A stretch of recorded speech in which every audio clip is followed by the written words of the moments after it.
In this session, Margaret and I want to talk about a scripture that comes out of the Book of Mormon. I think it's in 2 Nephi 2, chapter 2, verse 11.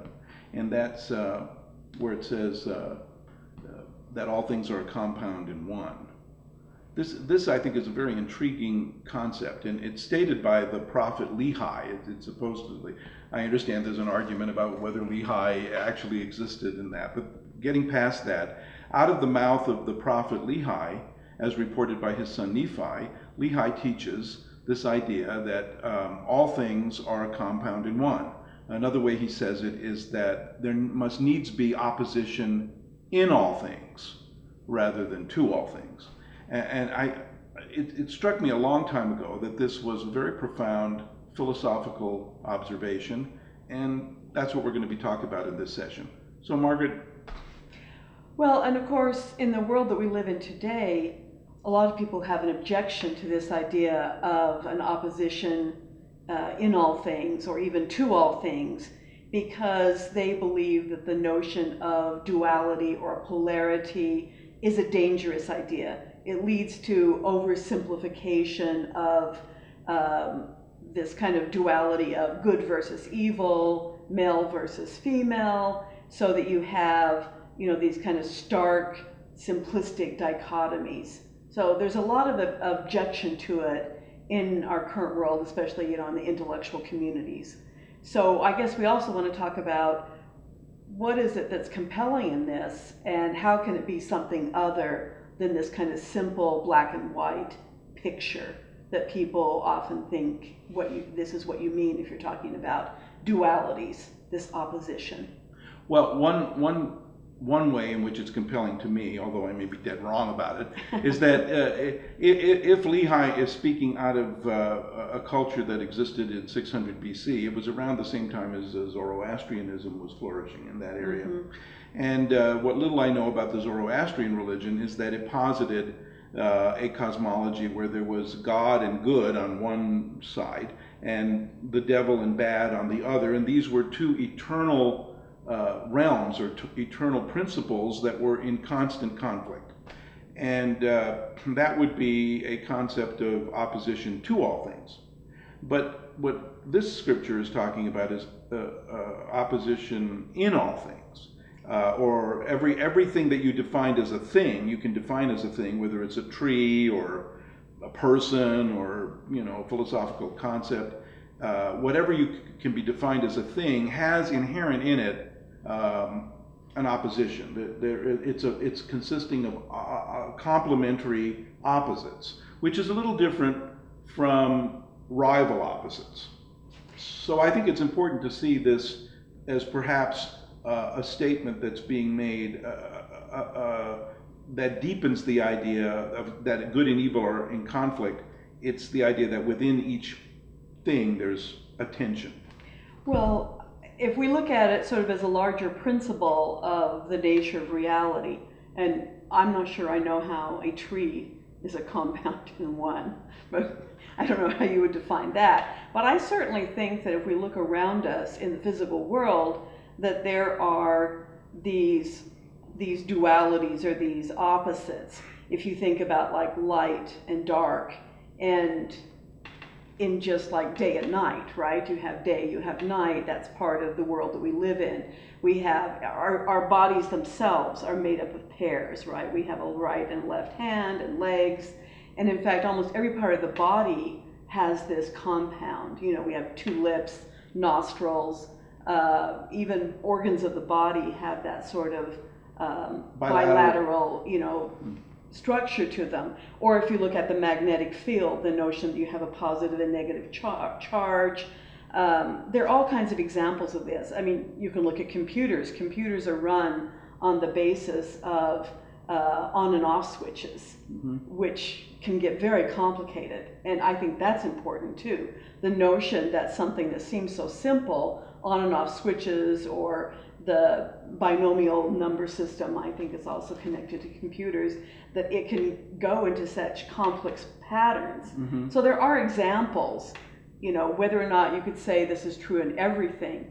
Certainly how we perceive ourselves as humans, I think one of the the really strong, tensions of duality is the notion that we have an inside and an outside, that we have an interiority versus our exteriority. Maybe that's just perception, but it's an important perception. Mm-hmm. I think it's a controlling perception in some ways. Right. Well, when I said about the tree, it's then you say, well, it has an inside and an outside, and it has those elements of the tree that produce the nourishment of the tree, and those other elements of the tree that produce its structure. There are different ways that you can define a compound in one, but the ones that you were talking about, light and dark, male and female, I think one of the problems with there are two problems that I see with this idea of polarities, and I may be repeating just what you said, but one is that the polarities themselves, which exist in nature, could be used metaphorically to denigrate one of the poles. Like if you have male and female, which obviously exist in nature, yet the female has been associated with material matter and the lower world, and the male with the spiritual world, the rational world, the higher world. That metaphorical use of something that's real seems to be an unnecessary cultural byproduct that's been, you're taking something that's real and using it in a way that I think is not very useful by denigrating the female side. But that's not necessary. That is not a necessary result of recognizing it. So that's one problem. The other problem I see is that these polarities are not necessarily the only realities. In other words, they define a whole spectrum of realities between night and day. There's twilight and dawn and all kinds of play of light and shadow in the clouds and sky and in the sea and on the land. That we've observed between night and day. And I think that sometimes our emphasis on the polarities between the North and South Pole, the whole of the world exists between those polarities. So I think just focusing on the elements of the polarity themselves sometimes obscures the whole range of spectrum between them.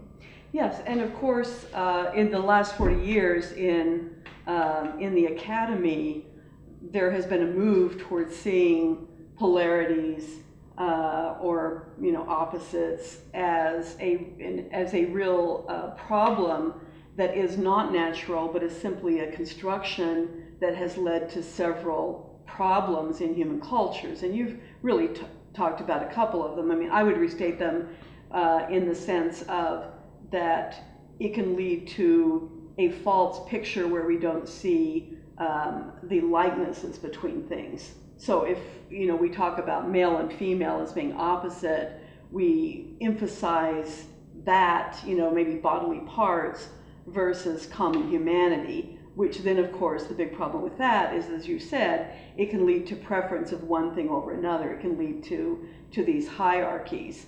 Another problem is the notion that it does lead to oversimplification, that you start, you create this construct that then begins to shape your reality rather than looking at the complexity of things.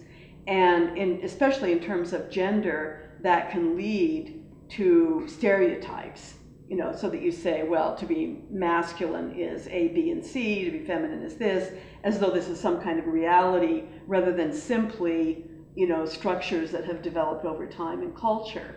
And so there's a real resistance to the idea of polarity because it does seem to lead to sort of black and white thinking that has real political ramifications in terms of how we think about people, heterosexual, homosexual, privileging one or thinking that one is normal and the other one isn't.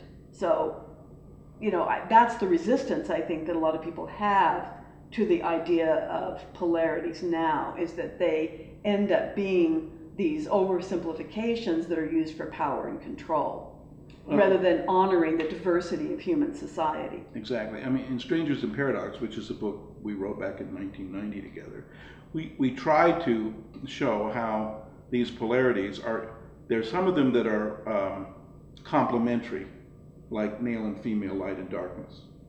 and maybe even pleasure and pain. I mean, they seem to be natural and inescapable.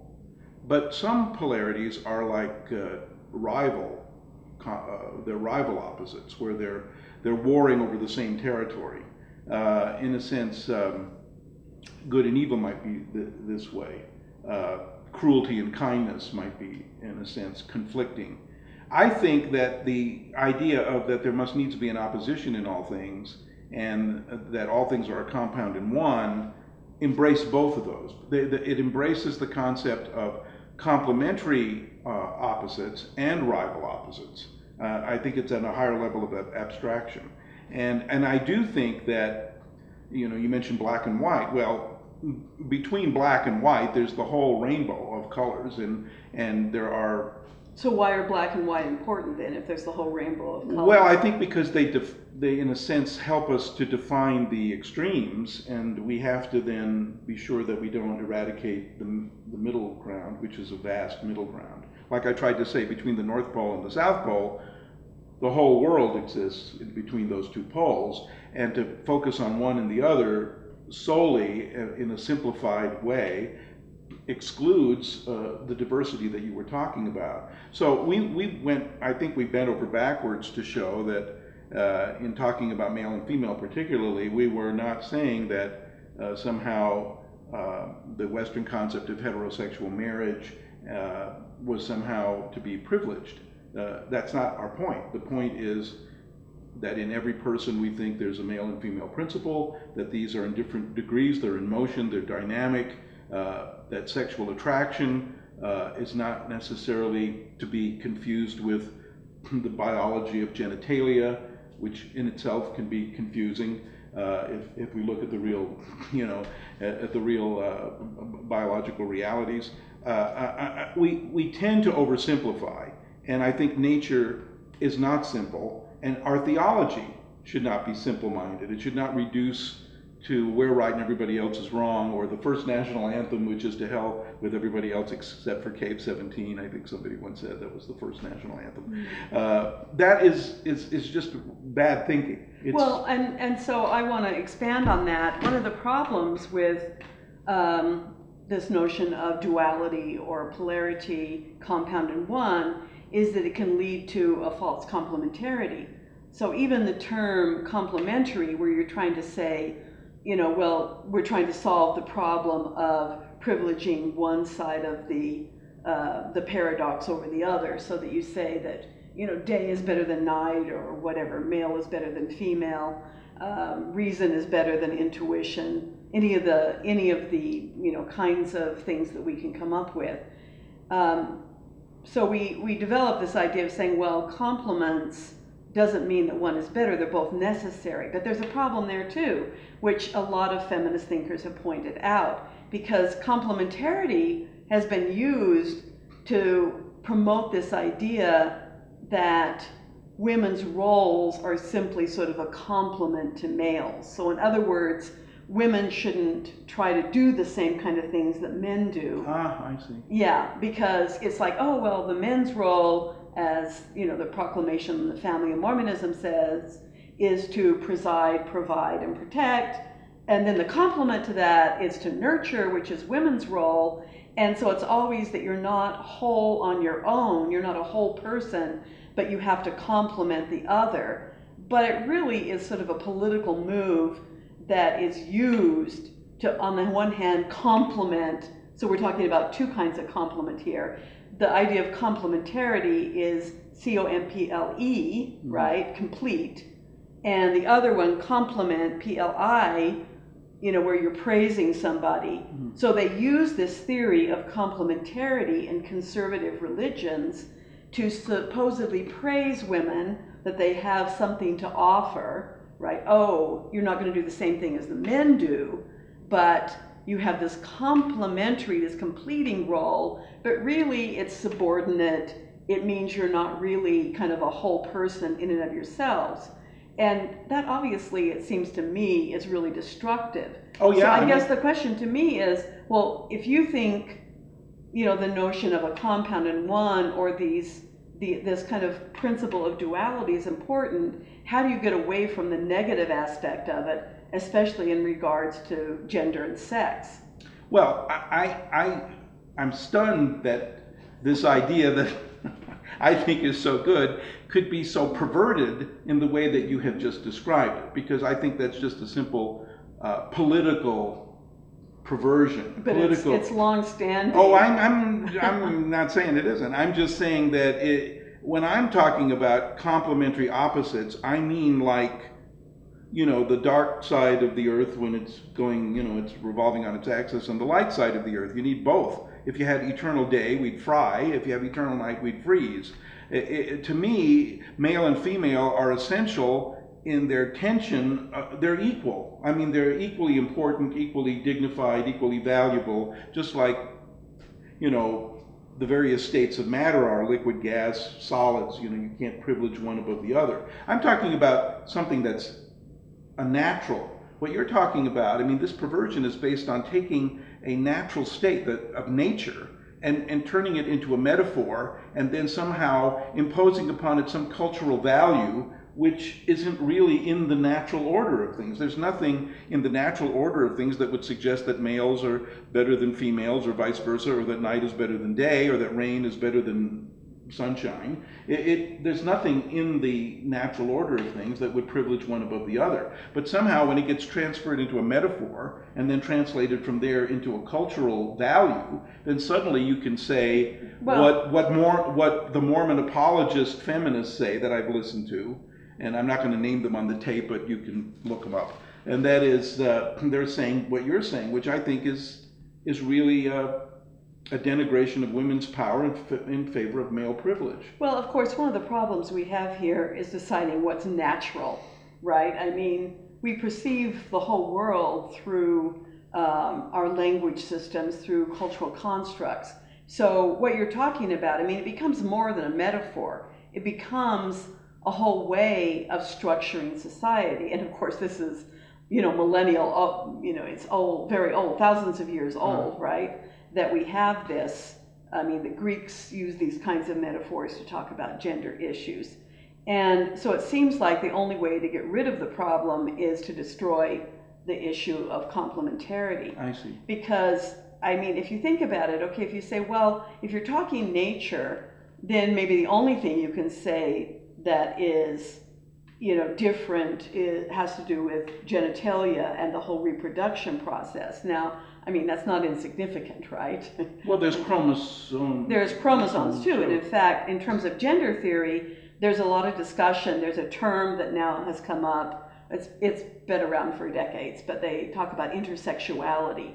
The notion that when we're talking about a person's sex, it isn't just the genitals, but your chromosomes. It's your there are many aspects to it that make up, your sexuality, and that for many people, it's a mixture of these things. It's not just simply, male or female, but there is this intersexuality. Now, it's probably not a huge portion of the popularity that have it strongly, but still, the popularity of the population that have this. But still, it's important enough in terms of human rights to argue for acknowledging that there is something in between male and female, even biologically. Yeah, I would think that when we're talking about complementary opposites, we're talking about poles that define a spectrum of possibilities, and that there's also things that lie outside that spectrum. Even as that we now know with the cosmos, that there is much of the cosmos, if not 96% of it, that lies outside the electromagnetic spectrum. So it isn't a point. It isn't, in other words, this idea that I see in the Book of Mormon about compound in one and there must needs be opposition in all things is a point of departure. It's not to close the discussion, but to open up possibilities. I certainly understand what you're telling me, that feminist theory raises warning flags, and they're very well taken points, that people have used these to demean women and to privilege men and to create cultures where that is institutionalized. I certainly agree with that. Nevertheless, there is something about the nature of the cosmos that seems to speak to us in terms of inescapable polarities. the fact that they can be used to both punish and demean is I think, a human, it's sin. It may old-fashioned term, but it seems to me to be plain sinful to do that. Well, but my question to you, Paul, is if there can be these distortions, especially in terms of the way that society functions, that have privileged the white heterosexual male, right? Yeah. If that can happen, then why even focus on complementarity? Why not just do away with it? Because it seems like it can just cause all kinds of problems. And I mean, there is again this problem between, what is natural and what are simply these cultural constructs that we have to define how we're going to interact. So why not get away with it? I'm sorry. Well, no, that's a very good question, ahead. because I think the attempt was to get away with it by positing God as a totally other, unreachable spiritual reality. But what did that do except privilege white males? I mean, androgyny doesn't really privilege women. It privileges non-sexuality. I mean, who really wants to do that? I mean, honestly. And say, we should have asexuality and not, I mean, then you wind up punishing people who have sexual temperament. And you privilege the Pelagians, and you burden the people like Augustine, who liked sex until a certain point, I suppose, when he couldn't have it anymore. I don't really know. But the reality is that it seems like you can't escape the problem simply by positing an androgynous God or an asexual God or a totally other God, because then that seems to privilege a form of inhumanity. You have an android, and then how do you connect with that? I think that Joseph Smith tried to do was to put the physical world, the molecular world, on an equal footing, and say equally holy with the spiritual world, and to make the body equally holy with the spirit, and to say that the connection of the body and spirit create the soul. I think these were attempts to avoid privileging one over the other, but saying that the necessity of both without obliterating diversity. I think it's a very difficult thing that he was trying to do, and I'm not sure that he was entirely conscious of the meaning of some of the things that he was saying, but I find in Mormon theology a great deal of richness, because it does attempt to grapple with the problem of the one and the many, and the problem of simultaneity, without privileging one or the other elements of the spectrum. Well, even the example that you just used, which is actually one of the really old polarities, which is the division between spirit and matter, right? The notion of the transcendent world, which is the spiritual world where God lives, and then this physical world, which was seen as fallen in traditional, Christian theology, right? That has been a huge polarity in terms of how people have viewed the cosmos in the past. I think the tendency now is to go toward molecules, right? That rather than seeing this division, that the problems that were introduced by the notion of a spiritual realm, we've kind of gone, because of the influence of science and other things, to the notion that it's all the physical. Yeah, it's all molecules. Yeah, and so in a sense you could say, well, is there any value in introducing the spirit again, this tension between the spirit and the body, or maybe that there are this complementary opposites, which I think you were just saying that you see that as one of the values of Joseph Smith's theology, that he argues that the physical realm is just as important as the spiritual realm, and that they interrelate, that there's a way in which everything that is physical is really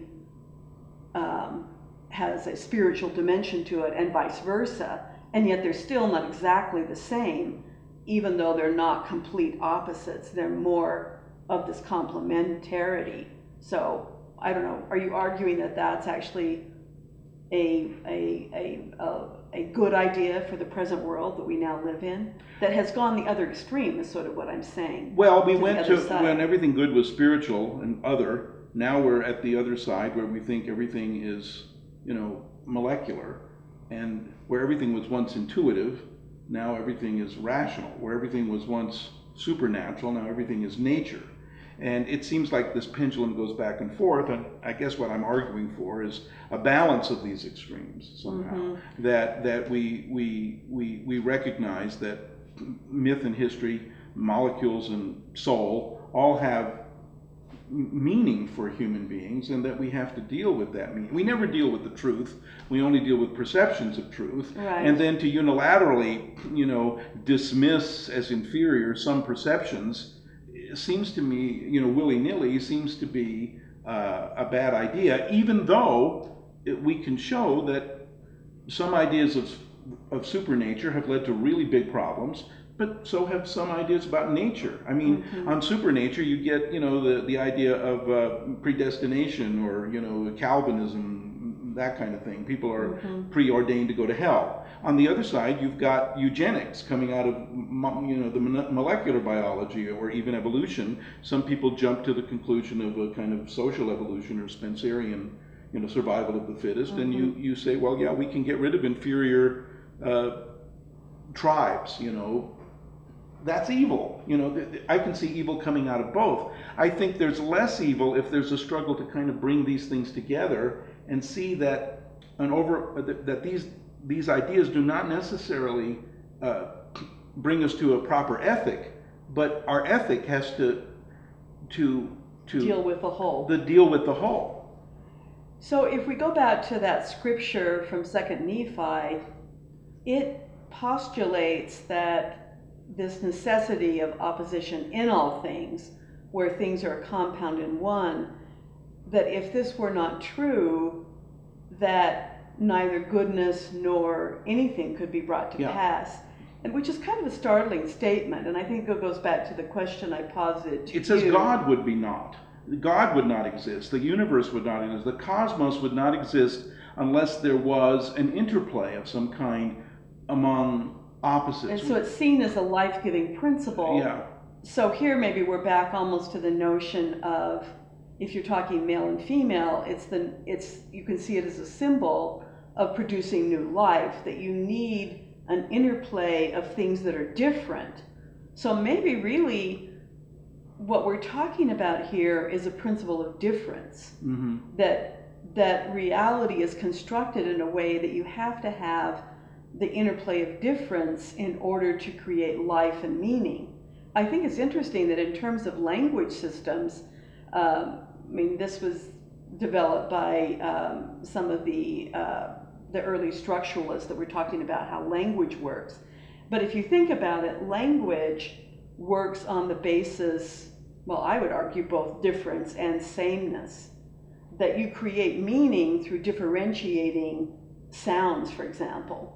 The difference between B and P is really only that one is voiced and one isn't, and yet those little differences in sounds are the thing that creates the ability to produce a language system.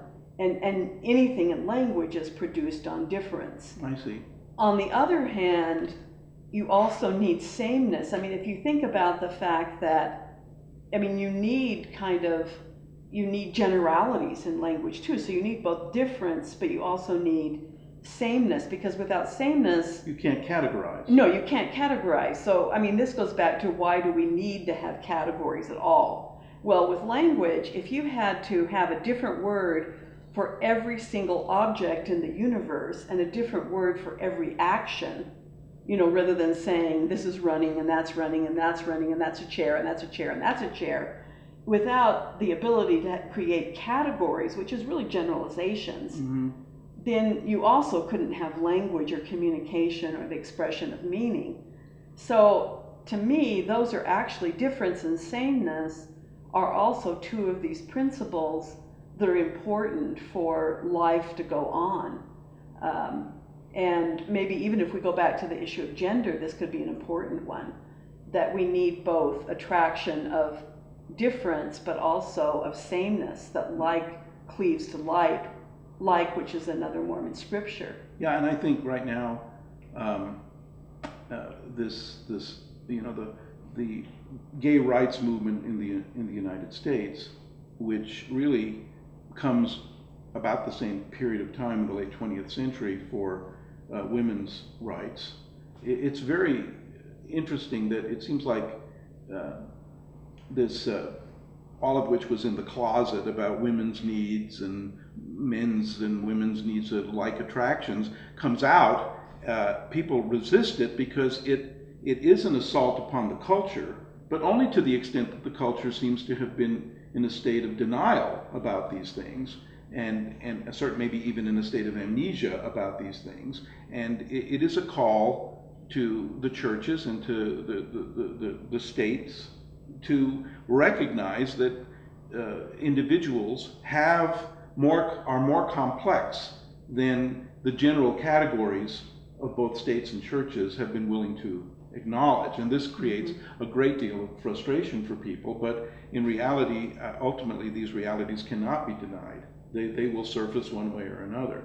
And I think in the LDS Church, I think one of its worst decisions of its leaders has been to oppose women's rights, to oppose gay rights and gay marriage, to oppose these things as if they were sins when they are not, and then back away from that, and then just oppose them for some arguments that don't hold up. I think it's been very short-sighted, whereas if you look at the foundational principles of Christ's teachings, there really is no, I think, justification for that kind of assault on those likes and dislikes. Well, and maybe we can summarize the purpose of our discussion here as, on the one hand, you and I are both liberal theologians who want to see expansion of categories, but at the same time we see a lot that's valuable in Mormonism and Mormon scripture, and this idea that we're talking about a compound in one, although it can be used in destructive ways, to just simply, in an unthinking manner, to dismiss anything about it without thinking about the sort of deeper, either both metaphysical, but I would also argue physical issues relating to polarities, binaries, however you want to define them, is a mistake. I mean, I feel like that what I see so much is that when a problem arises, we immediately just want to run away from the complexity and come up with a simple answer, which often means rejecting things. Mm-hmm. And I like much more the principle of expanding our knowledge of things, mm-hmm. and thinking about them and dealing with the diversity and complexity. I agree. I will end my piece here, you can end it however you want, and that is I think about my left hand and my right hand, and in some ways they're the same, and in some ways they're opposite. And that, to me, summarizes this idea of the one and the many, the simultaneity. They're both simultaneously the same, and they're simultaneously opposite, and they work together. And without both of them, it would be very hard for me to accomplish anything or to create anything. And that's not to say that people that are only one-handed or one-armed can't accomplish things. You weren't speaking against the disabled. No, I wasn't. But I'm just saying that that's a metaphor for... We can always turn anything into a disaster, right? But no, I agree. I mean, hands are such an interesting example of this, because you're right. They're peculiarly opposite. And peculiarly the same. And it's the very fact that they're the mirror of each other that makes them so functional, in terms of what we want to do. And I guess we could argue the same thing with two lips, right? That's true. Upper and lower. The upper and lower. Rather than yours and mine. Well, I think that could be true too. Are four lips better than two? Are four lips better than two? It could be true. Well, maybe we should end on that note. I think we better. Humor is always good.